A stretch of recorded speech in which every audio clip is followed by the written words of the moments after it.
Assalamualaikum warahmatullahi wabarakatuh. Perkenalkan, saya Agnes Maidia Putri dengan NIM C1C019045. Pada hari ini saya akan memaparkan materi mengenai akad mudharabah. Baiklah, pada materi pertama yaitu mengenai pengertian akad mudharabah. Mudharabah berasal dari bahasa Arab, darb, berarti memukul atau berjalan. Pengertian memukul atau berjalan ini lebih tepatnya adalah proses seseorang memukulkan kakinya dalam menjalankan usaha. Secara teknis, al-mudharabah adalah akad kerja sama usaha antara dua pihak di mana pihak pertama sahibul mal menyediakan seluruh atau 100% modal, sedangkan pihak lainnya menjadi pengelola. Menurut pernyataan standar akuntansi keuangan PSAK nomor 105 tentang akuntansi mudharabah, menyebutkan bahwa mudharabah adalah akad kerjasama usaha antara dua pihak di mana pihak pertama atau pemilik dana menyediakan seluruh dana, sedangkan pihak kedua atau pengelola dana bertindak selaku pengelola dan keuntungan dibagi di antara mereka sesuai kesepakatan, sedangkan kerugian finansial hanya ditanggung oleh pemilik dana. Kemudian selanjutnya yaitu jenis akad mudharabah. Yang pertama ada mudharabah mutalaqah, adalah mudharabah di mana pemilik dananya memberikan kebebasan kepada pengelola dana dalam pengelolaan investasinya. Yang kedua, mudharabah muqayyadah adalah mudharabah di mana pemilik dana memberikan batasan kepada pengelola antara lain mengenai dana lokasi, cara, dan atau objek investasi atau sektor usaha. Kemudian yang ketiga, mudharabah mustarakah. Mudharabah di mana pengelola dana menyertakan modal atau dananya dalam kerjasama investasi. Baiklah, selanjutnya yaitu dasar syariah. Yang pertama yaitu berdasarkan Al-Quran. Apabila telah ditunaikan sholat, maka bertebaranlah kamu di muka bumi dan carilah karunia Allah Subhanahu wa Ta'ala. Quran Surah Al-Jumu'ah ayat 10. Kemudian, maka, jika sebagian kamu mempercayai sebagian yang lain, hendaklah yang dipercaya itu menunaikan amanatnya, dan hendaklah ia bertakwa kepada Allah Tuhannya. Quran Surah Al-Baqarah ayat 283. Dan selanjutnya yang kedua yaitu as-sunnah dari Shalih bin Shuaib radhiyallahu bahwa Rasulullah SAW bersabda, 3 hal yang di dalamnya terdapat keberkatan: jual beli secara tangguh, muqaradah atau mudharabah, dan mencampur adukan dengan tepung untuk keperluan rumah bukan untuk dijual. Hadis riwayat Ibnu Majah. Abbas bin Abdul Muthalib juga menyerahkan harta sebagai mudharabah. Ia mensyaratkan kepada pengelola dananya agar tidak mengurangi lautan dan tidak menuruni lembah, serta tidak membeli hewan ternak jika persyaratan itu dilanggar. Ia atau pengelola dana harus menanggung risikonya ketika persyaratan yang ditetapkan. Abbas didengarkan Rasulullah Shallallahu Alaihi Wasallam, beliau membenarkannya. Hadis riwayat Tabrani dari Ibnu Abbas. Selanjutnya yaitu prinsip pembagian hasil usaha. Dalam mudharabah, istilah pembagian keuntungan dan kerugian tidak dapat digunakan karena yang dibagi hanya keuntungannya saja, tidak termasuk kerugiannya. Sehingga untuk pembahasan selanjutnya akan digunakan istilah prinsip bagi hasil seperti dalam Undang-Undang Nomor 10 Tahun 1998. Pembagian hasil usaha mudharabah dapat dilakukan berdasarkan pengakuan penghasilan usaha mudharabah.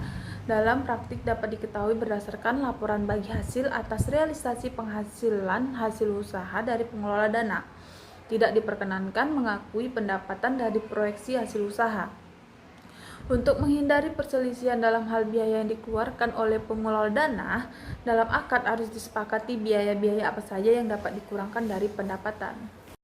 Selanjutnya yaitu perlakuan akuntansi berdasarkan PSAK 105. Akuntansi untuk pemilik dana. Yang pertama, dana mudharabah yang disalurkan oleh pemilik dana diakui sebagai investasi mudharabah pada saat pembayaran kas atau penyerahan aset non-kas kepada pengelola dana. Kemudian yang kedua, pengukuran investasi mudharabah. Investasi mudharabah dalam bentuk kas diukur sebesar jumlah yang dibayarkan, dan investasi mudharabah dalam bentuk non-kas diukur sebesar nilai wajar non-kas pada saat penyerahan. Yang ketiga, penurunan nilai jika investasi mudharabah dalam bentuk aset non-kas, penurunan nilai sebelum usaha dimulai, dan penurunan nilai setelah usaha dimulai. Yang keempat, Pencatatan keuntungan hasil usaha akan dibagikan sesuai kesepakatan nisbah bagi hasil. Kemudian yang kelima, usaha yang belum dibayarkan oleh pengelola dana diakui sebagai piutang. Kerugian-kerugian yang terjadi dalam suatu periode sebelum akad mudharabah berakhir, pencatatan kerugian yang terjadi dalam suatu periode sebelum akad mudharabah berakhir diakui sebagai kerugian dan dibentuk penyisihan kerugian investasi. Kemudian yang keenam, akad mudharabah berakhir pada saat akad mudharabah berakhir. Selisih antara saldo investasi mudharabah setelah dikurangi penyisihan kerugian investasi dengan pengembalian investasi mudharabah diakui sebagai keuntungan atau kerugian. Kemudian yang ketujuh, penyajian pemilik dana yang menyajikan investasi mudharabah dalam laporan keuangan sebesar nilai tercatat, yaitu nilai investasi mudharabah dikurangi penyisihan kerugian jika ada. Kemudian yang kedelapan, pengungkapan. Akuntansi untuk pengelola dana. Dana yang diterima dari pemilik dana dalam akad mudharabah diakui sebagai dana syirkah temporer sebesar jumlah kas atau nilai wajar aset non-kas yang diterima. Kemudian pengukuran dana syirkah temporer diukur sebesar jumlah kas atau nilai wajar aset non-kas yang diterima. Kemudian penyaluran kembali dana syirkah temporer, dan yang terakhir kemudian apabila mengelola sendiri dana berarti ada usaha yang didanai dana mudharabah. Usaha ini diperlakukan sebagai entitas terpisah baik untuk pemilik maupun pengelola dana. Kemudian selanjutnya kerugian, selanjutnya pada saat akad mudharabah berakhir, selanjutnya penyajian, dan yang terakhir pengungkapan. Selanjutnya ilustrasi akad mudharabah. Misal, Azkiyah adalah seorang muslimah yang taat dan paham agama. Ia hendak menabungkan uangnya di salah satu bank syariah, yaitu Bank A. Karena ingin merasakan hasil investasi, maka Azkiyah membuka tabungan dengan akad mudharabah. Azkiyah menabungkan uangnya ke Bank A sebesar 10 juta dan dengan nisbah bagi hasil 20% untuk Azkiyah dan 80% untuk bank. Di sisi lain, Santos merupakan pengusaha ternak sapi. Untuk mengembangkan bisnisnya, ia butuh modal tambahan. Ia datang kepada salah satu bank syariah, sebut saja Bank A, untuk mendapatkan tambahan modal. Ketika Santos menjelaskan terkait kebutuhannya akan permodalan untuk usahanya kepada Bank A, maka Bank A akan melakukan screening untuk memastikan bahwa Santos adalah mudharib yang cocok untuk diberikan pembiayaan mudharabah. Pada awal akad, mereka akan menentukan nisbah bagi hasil dari keuntungan si Santos. Misal, nisbah bagi hasil yang disepakati adalah 60% untuk Santos dan 40% untuk Bank A. Maka, ketika Santos mulai menuai keuntungan dari bisnisnya, misalnya keuntungannya adalah 10 juta, maka 6 juta, 60% kali 10 juta untuk si Santos, dan 4 juta, 40% dikali 10 juta untuk Bank A. Baiklah, sekian pemaparan materi dari saya. Saya akhiri. Wassalamualaikum warahmatullahi wabarakatuh.